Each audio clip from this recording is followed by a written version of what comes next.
Prepare for a fusion of knowledge and exhilaration where education and excitement collide. Taking you on an adventure that expands your mind and speaks to your spirit. I'm Master Nick. I'm Lady D. We are the Dom Life.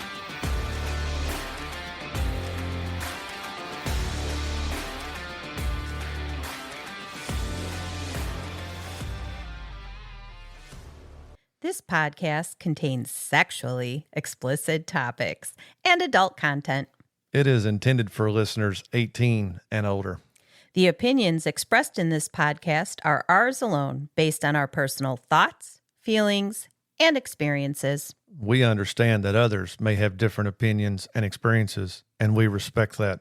We would love to hear from you. You can reach out to us at www.thedomlife.com. You know, we might touch on this a little bit later. In about 3.5 years ago, 3 years ago, I had a near-death experience.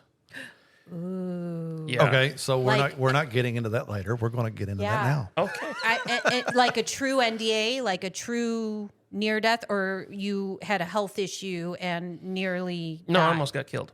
Okay. Yeah. What are you willing to share about that? I was in a very serious accident. Okay. Like an automobile? Automobile. Okay. I was in a very serious accident. I was in the hospital for a number of weeks. It's given me long-term physical changes. Okay. I'm still coping with some of those changes today. Okay. Let's see how much else do I want to talk about this. But it changed my mindset Okay. about a lot of things. We can cut it from here. We can even cut the part out. Oh, The no, whole no. part. I don't mind talking You're about like, that. I don't know how much Because I want this added to my development. Okay. Because if it hadn't been for that, I wouldn't have been able to quite as enjoy my current relationships as much as I am. Okay. So, Understand. okay. It opened my mind up. Right. Right. Okay. So, And this was 3 years ago? Three Yeah, and a half about years? 3.5 Okay. years ago. Yeah. All right. okay. And then, so we were getting into the fact that you had a Sorry, I went off on a tangent. no, it's good. You had a relationship. You have a college submissive now. Mm-hmm. You had another relationship that you Yes. had been a DS, and there are a lot of people that believe that if you're in a true DS relationship, it can't be a relationship.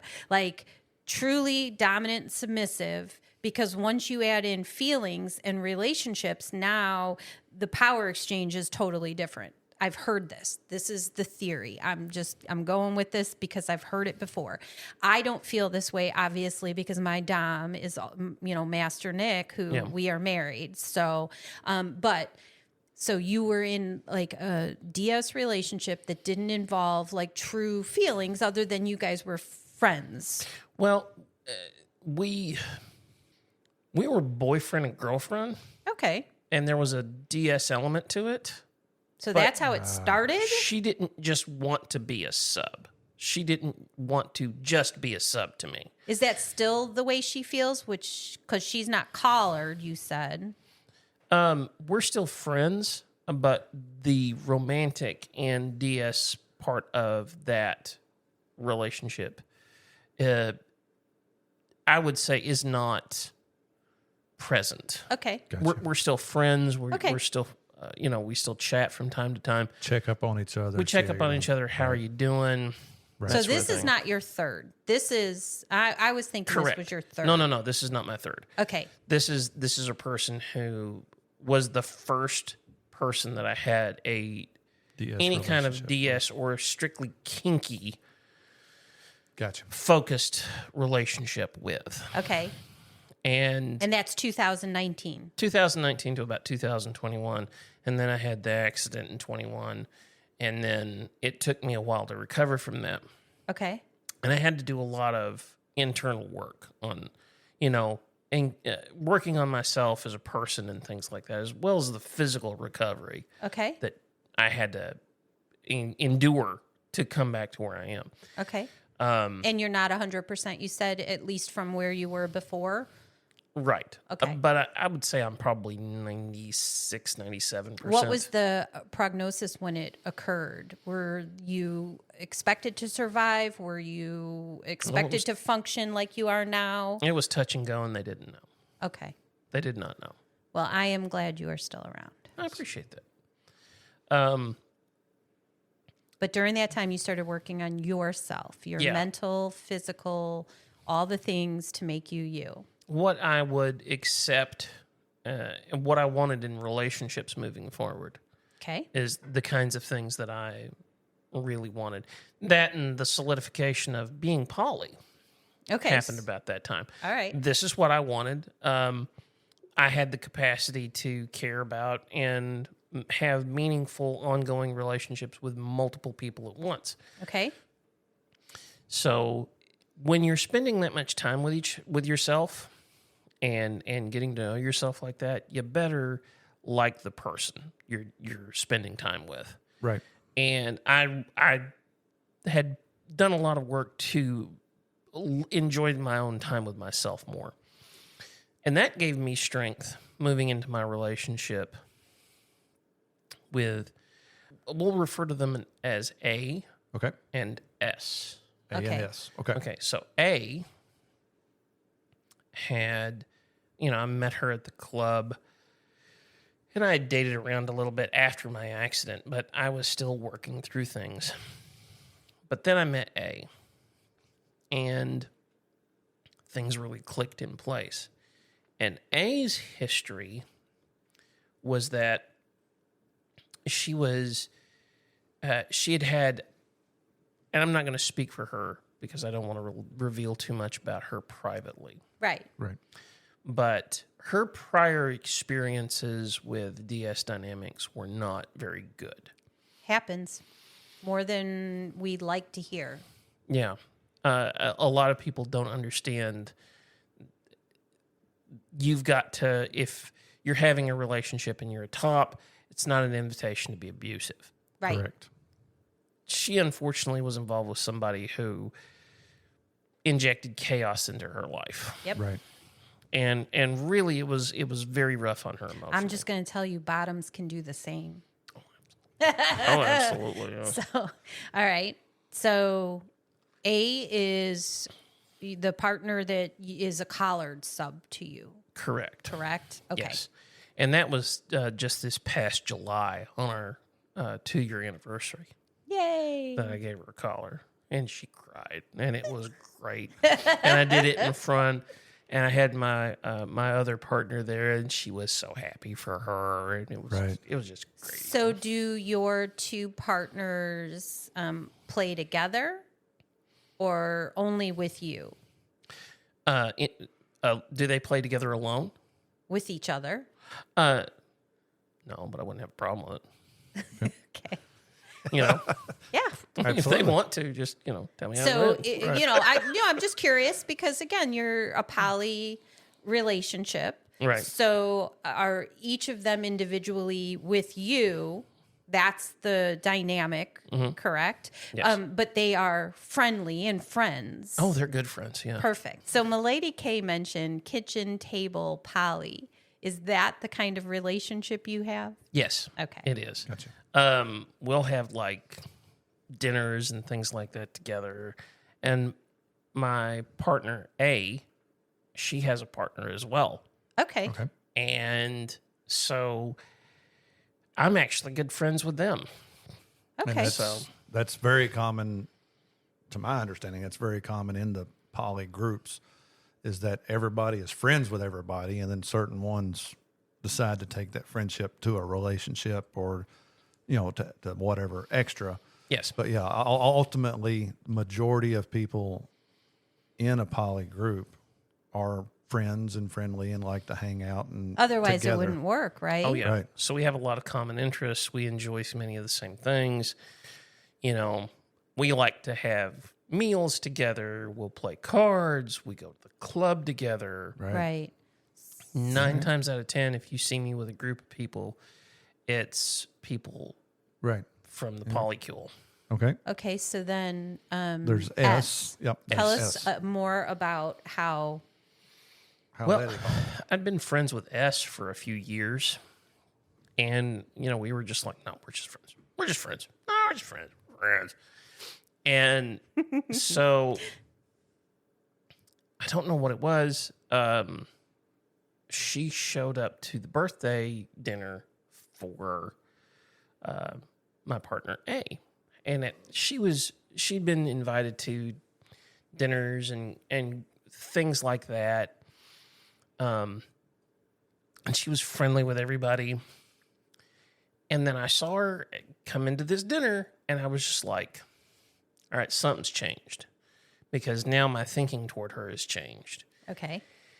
And so she and I began seeing each other. And now it's actually interesting because S is becoming my more primary partner. And we're talking about things like moving in together eventually or buying a house eventually. How does that go with A? Conversation with A. How does that go? She's pleased as punch for us. She loves it. She gets the biggest grin on her face when we talk about, the possibility of integrating our lives together like that. So And I think that that's amazing and wonderful. And I will just tell Master Nick right now, I'm not that person. Right. And Like, it's not for everybody. That's not. Well, and I want to be okay. And there are a lot of areas that we talk about that we've touched upon and we grow because of. An experience happens, we talk about it, and then it's incorporated into our world and it's no big deal. Mm-hmm. But until that experience happened, when it happened, I wasn't okay. And then we have to deal with it appropriately. I don't even know I'm not going to be okay until it happens. But this is one area where I would have a hard time sharing on a permanent basis. Correct. And again, it's not for everybody. I think it's wonderful, though. I do too. I mean, the fact that I have offered, like, let's get another woman in here to split these things with me. I Right. might be okay with that. And he's like, I don't know. I that see it as way too much work. It I now have to keep multiple, as in more than one woman happy. Fuck. My stress level just went through the roof. That's not bad. It's just, I look at as far as the time thing goes, I've got all the time in the world. I've got all the time in the world that I need with both my girls, both my ladies. Right. Ladies is important because a lot of dominance in my position refer to the women that they're involved with as girls. I think that is, on a certain level, a little bit diminishing. Okay. I like to elevate my ladies. I like to help them be the best versions of themselves. So they're ladies. They're strong, powerful women. And I like my ladies to be the kind of women that scare the living shit out of other men. Right. I like that. Right. Okay. All right. So then growing up, if we can touch upon, were you in a religious how, like, your early experiences, did they help develop you or did they not impact where you are in your life at all? Well, let's see. I grew up in Appalachia. Okay. Okay. It might not sound like I'm a hillbilly, but I'm a hillbilly. He sounds like a hillbilly to me. I'm from Chicago. I sound more of a hillbilly than you do. Probably. I wasn't from Appalachia, so Yeah. So I grew up deep in eastern Kentucky. okay. So I didn't exactly have a traditional family. I lost my father when I was a young kid. Had a single working parent, but I had a lot of family support. Right. So in that regard, didn't exactly have the most traditional upbringing by comparison to others. Okay.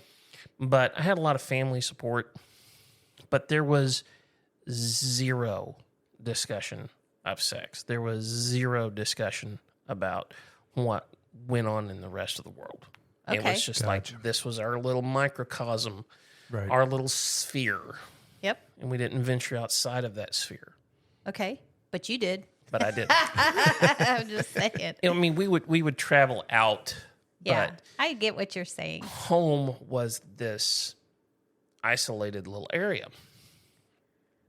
And the rest of the world kept out.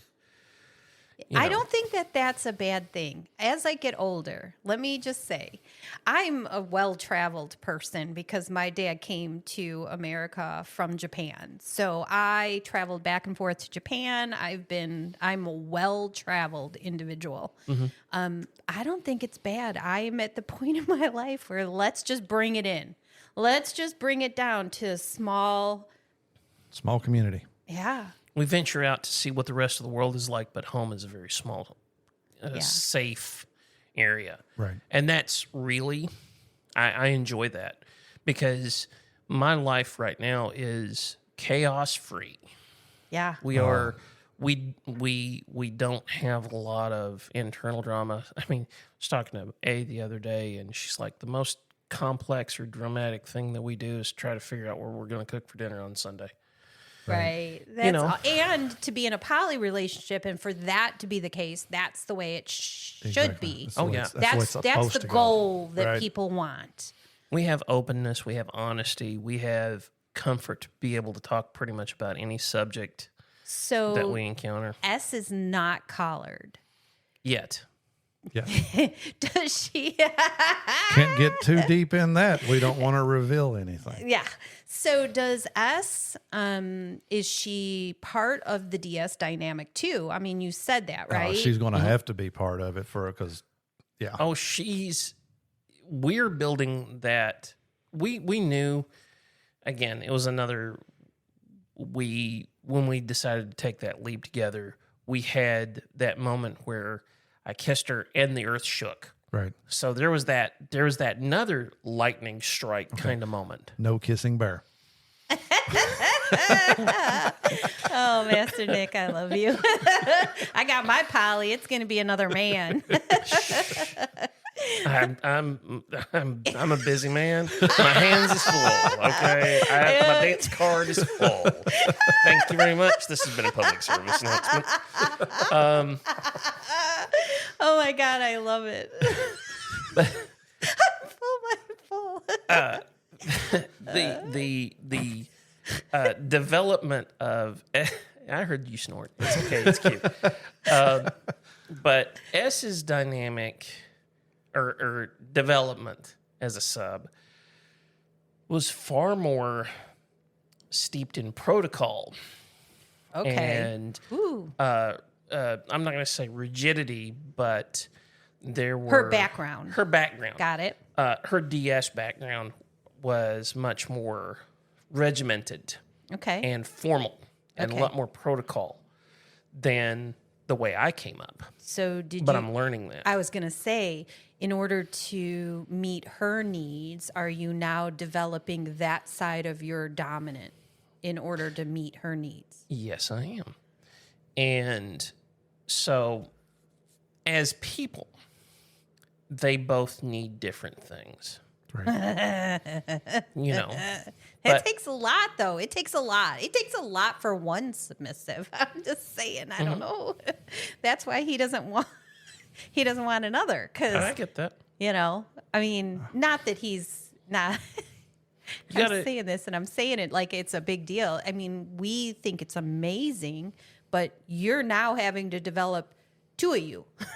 Yes. Like this you, and then you have to be able to switch between them. Exactly. You've got to know when to be this person, when to be that person.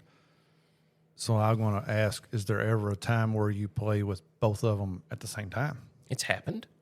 So how do you manage that to whereas, obviously they have shared interests in being submissive, but has there been or is there difficulty in saying, ooh, I can't do this with A, I got to do this over here with S or any of that or Or Well- does it blend seamlessly? We have only had one encounter, all three of us together. okay. Okay. and it went pretty seamlessly. It was fun, but it was did an impact scene with A, and S got the front row seat, so to speak, and then all of a sudden, things happened. Nice. That's what you want it to be, where it's a naturally evolving situation. Right. Nothing's forced. You're not required. And then it happens. And it's like, right? That's the way it should be. Right. And I don't, like I said, I don't want to give away too much of the intimate details between the two of them. But it was a lot of fun. Right. Things happened very seamlessly and enjoyably for all of us. Nice. We had a great night. It was a really great night. So then how did you get into the leather work?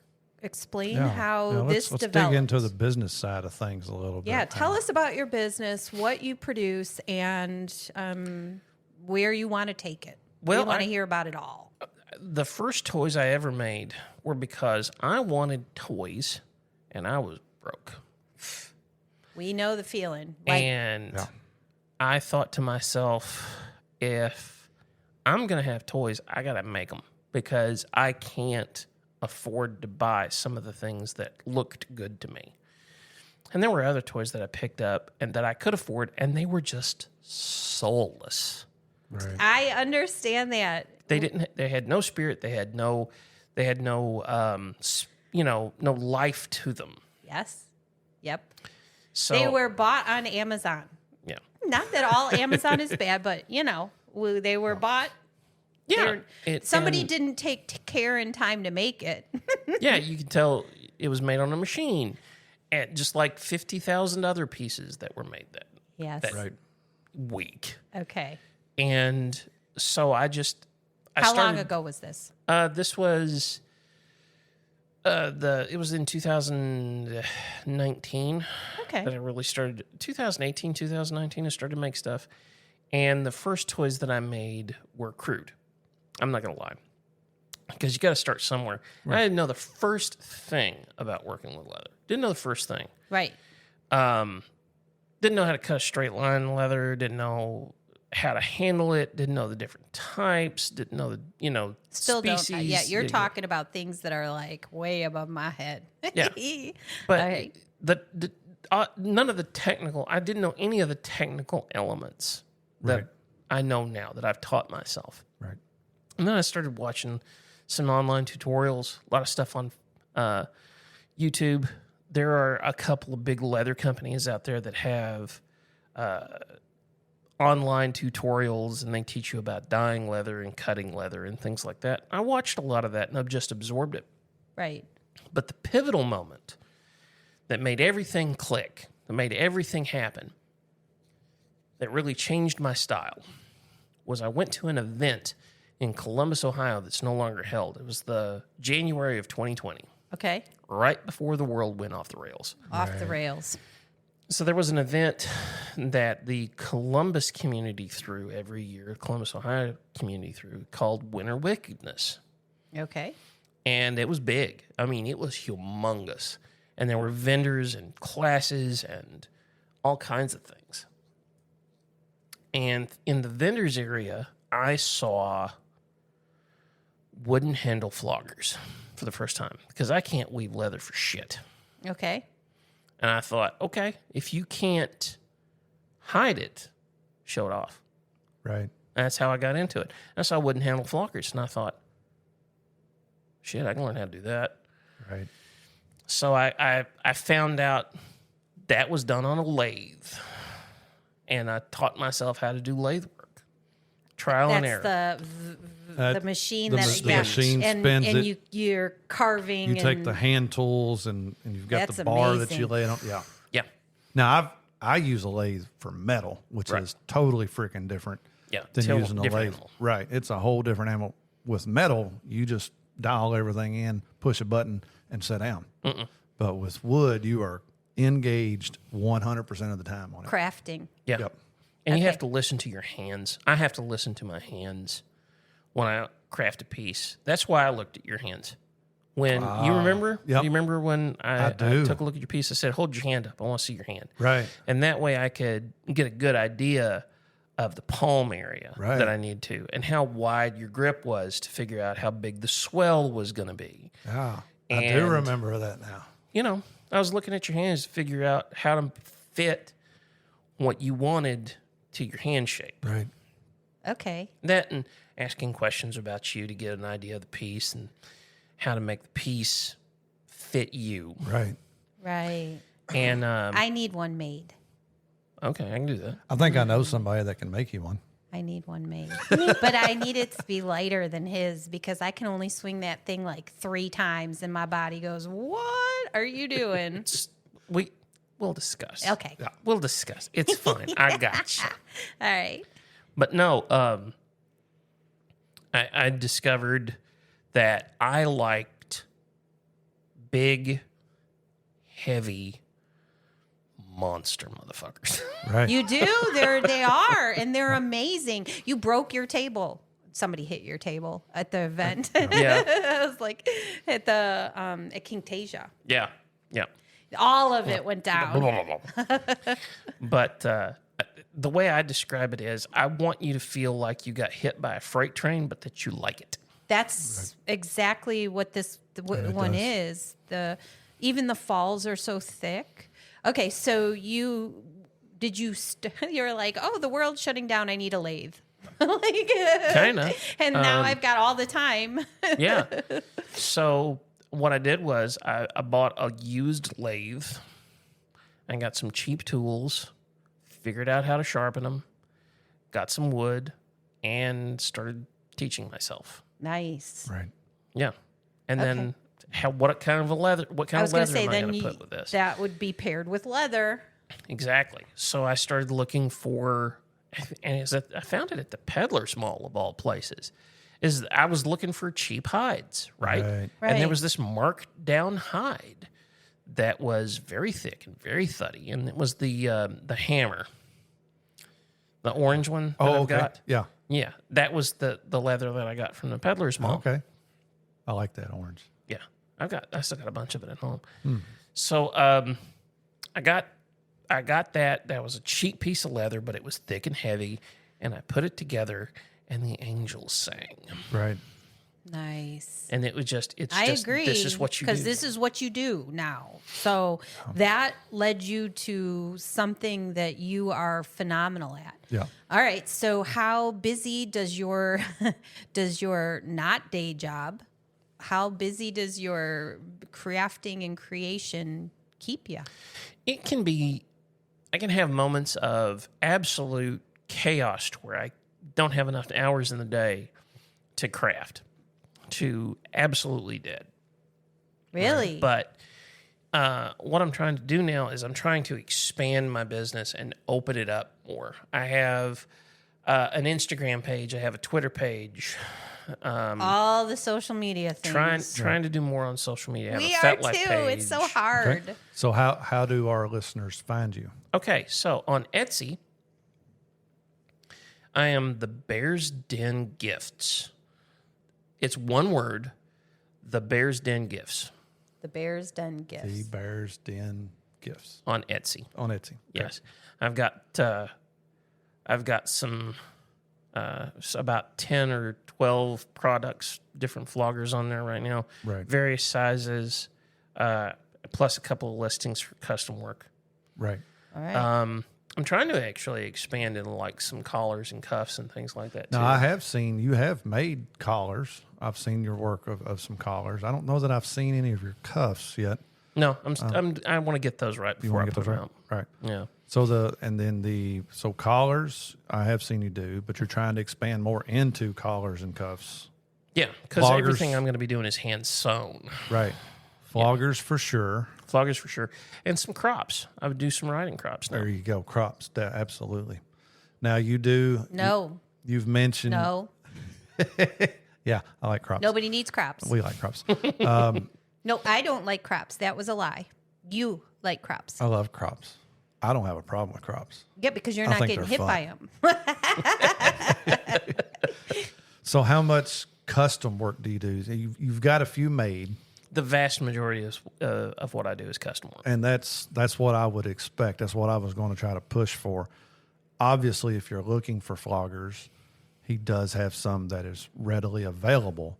However, for me to get the full experience of a flogger made by Bear is to have it custom made to your specifications, to what you want.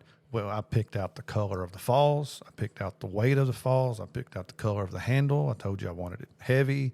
You know, everything was picked out on that flogger. And I'm telling you, the way it fits my hand. I never even thought about you asking to see my hand. But when I hold it, it's like you took a mold of my hand and then made the handle to it. And it's... Yeah, because I me, love I it. have to double fist it. Yeah. I can swing it once or twice, and then I'm holding it with both hands, and I get tired. Yeah. That thing is a monster. But the way it feels when it hits, which is why I use it. Yeah. None of our other floggers, of which we might have 1 or 2 or 20, 50, whatever, floggers feel like that one. And that's one of the ones that he uses regularly. Oh, yeah. It's always, I will usually, and when we're at the club and doing a scene, and if people are interested, I will pull out 3 or 4 floggers. Especially for people that just want to experience it, that have never done it. I will pull out my green one, which is a very soft, it's not bitey, it's not stingy, it's not thuddy, but it just kind of gives you the effect of feeling numerous falls hitting you at one time.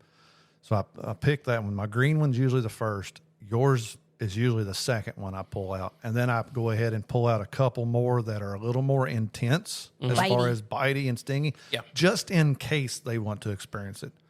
But those, my green one and yours, are the first 2 that I pull out. And yours is always played. It is never stayed in the Dom box. No, and it other is out ones have. every That time. one is, So- and everybody else uses it too. Yeah, again, absolutely phenomenal. You were a vendor at Kinktasia. What other events, do you have any other events scheduled coming up? I don't have any you? right now. The day job right now has been taking a lot of priority in my life, unfortunately. Me too. But I've been dedicating a lot of time to the day job. Yeah. And working throughout the night, from what you just said, in order to make your floggers and work in your, right? Well, that was just last night. I was just up late last night because I'm trying to get 2 orders done for customers. But again, And you're doing it in the middle of the night. The creativity, I had the creativity bite me, and it was time to go. Sometimes when it hits, you got to get in there and you got to ride it for as long as it goes. Because when you get those bursts of creativity, Everything it just fuels you, man. It feels so good because Yeah. it's all just fitting. You're like, I know what to do now. Yeah, and the things, everything fell together. I had one piece that I had to completely start over on from scratch. Like the second time I had to start over on this project from scratch. Not that the piece itself is going to not that the piece that I had to discard was bad or anything. bad. Right. I'll probably be able to use that in another project down the line. Right. But it wasn't going to work for this project. Right. And I got in there and I was listening to my hands, and my hands were just like, no. So when you're creating certain things, I agree. In a creative mind and in a creative process, you have to pay attention to, for you, it's your hands because you're crafting with it. I write, and when I write, I type. And it's amazing because when I'm typing, I don't feel like I'm thinking of the words. They are just creating themselves. Right. Exactly. Right. 'Cause forever, I didn't want to think of myself as an artist. Okay. Okay. I had to get talked into believing that I was an artist. Right. Okay. I was just a guy who made things. Right. No. Yeah, but you're an artist. And going back to what you just said, you was working on this piece, and now you've decided you need to start over because your artistic mind and your creativeness and your desire to build whatever it is you're building, you're going to build the best that it can be. Correct. And during that time, you realized this isn't the best I can do for this particular project. Start over. Yeah. What's going to be done the best. And that you can see that in the floggers, not only the one that I have. I looked at every one of them you had laid out at Kinktasia because, again, I wanted them all. But my pocketbook told me I couldn't. Yeah. But again, that's We keep what playing makes, the lotto. I'm yeah. just saying, when we win it, life is going to be amazing. That's Well, what, from what you're telling me, when you hit the lottery, I better book some time. yes. Absolutely. But that is what makes your products so good. And there's others that take the same pride Yeah. in theirs. That's what we said. We Right. love, I mean, we're not 'cause I've- bad mouthing any No, other I've- vendors, but your product with your floggers, especially your specialty with the heavy floggers and the amazing handles. Right. I was going back to the Amazons and the stuff like that. They're there to make a buck. They're there to make money. Is their goal. How many can I produce Yeah. in an 8-hour day and sell them to make money? Whereas your mind and others that we deal with is about quality, and it's about the artistic side of it. And again, your products, love them. All right. 100% recommend them. I do appreciate that. Thank you. And I'm going to get one made for me now. Yep. Okay. We I gotta need get you one. made. Just let me I know know. what you want. Well, we'll talk about it after this because Absolutely. I definitely want one with a wooden handle that's my own. Absolutely. I have a collection now does. of She has her own collection. floggers. I've been little by little, I've been collecting them. I started with just one. And I make her carry her own. Yes, which they don't go in the Dom box do not unless go he in the- wants it for something. I carry my own floggers. Yep. He stole something from me. What's in the Dom box that was mine? Your rose crop. Yeah. So You don't like crops anyway, remember? So I took it. Well, I make the custom pieces for the person. right. Right. But generally speaking, a woman, regardless of height or size or the size of her hands or anything like that, a woman will need a different aesthetic. Yes. Mm-hmm. It's like she might steal your hoodie, Right. but a hoodie that's cut for her is going to, even if it was blown up big enough to fit you, Right. won't work. Right. Okay. Yeah. Exactly. So I borrow his, but I need my own yeah. so that I can, Absolutely. put Chris up on the cross. And You'll have to take just a little bit of the weight out, a lot of the weight out. But I need it to be as studdy, though. That's Yes. the problem. Is that Got you. and that's not a problem. So there is weight in my handle, correct? So Yes. And any handle that I would make, the orientation of the weight would be different. right. Because to get into a little technical Yep. detail. Yes. Please do. Okay. Your handle has about 5 inches of steel in the handle that I drilled from one end. Right. And it's got about 5 inches of steel to tip the weight back toward the end. Right. I call it the pommel. Like if you want to think of a sword reference. Down toward the pommel end is where I orient that, but not quite. Right. A piece that I made for you, I would have that weight as far down the end of it as possible, and I would probably use a different material other than steel that would be a little bit more dense. Okay. Your falls would be shorter. I might have a few more in there to compensate for the loss of length. Right. Maybe 1 or 2 more, maybe 3. I don't know. Depends on what you want. Right. And then the grip would be shorter and thinner. Right. Right. That's a lot of your problem is trying to wrap your small hand around it. And It's not like I have a tiny. you don't hand have a either, tiny though. hand, but you like can't. For a girl, you my can't, hand's pretty big. You can't reach but not- around it and grip it. Not as big as Master Nick's, thank goodness. And when you're using my flogger, not only is it the weight, but your grip. My you're grip not is wrong. holding the grip on Yeah, it. Right. that's So- definitely. But I use it because I love it so much Right. that even though it doesn't fit me the way it does Master Nick, I have to use it because I want people to experience your flogger. That sounds like beyond any of the other floggers I've got, the only other one is the one from Shannon that I got from Love Leather and Lace, because they do a special, I'll show it to you. They braided it a certain way. And it's really cool. And it's really cool because it feels totally different. So those two floggers, and I've got other ones that I play with and I use regularly, but your flogger has a special feel to it that people need to experience. So when I'm doing a scene with somebody up on the cross, I want them to experience your flogger. It's not, there's a dozen of them sitting there, and it's like that one, I take it from Master Nick. I'm like, where's the big flogger? I'm big man on campus today. That's right. So now you mention this, I can't help but look at your hands. I'm looking at your hands constantly. You've got these wonderful, if I may, you have these wonderful long fingers. You've got a more compact palm. Yep. You've got I don't know. Nice, yeah. But yeah, I just know I'm that I looking at your don't hands. have a dainty hand. I've never had. You have lovely hands. Thank you. It's great. See, this is what happens when you deal with a handman. He likes my hands. Absolutely. And your nails are lovely too. I paid attention. I do them myself. Nice. We'll send you pictures if you want to subscribe. I believe in cold hard cash. We're going to start the hand fetish. Yeah. It's a thing. It is a thing, It is a yes. thing. But most people go for the semi pictures of your feet. So we're going to send pictures. If you would like to subscribe to Lady D's hand pics, I do make not sure have and hand reach out pics. to us. We're talking about hand fans, y'all. Oh my God, I love this.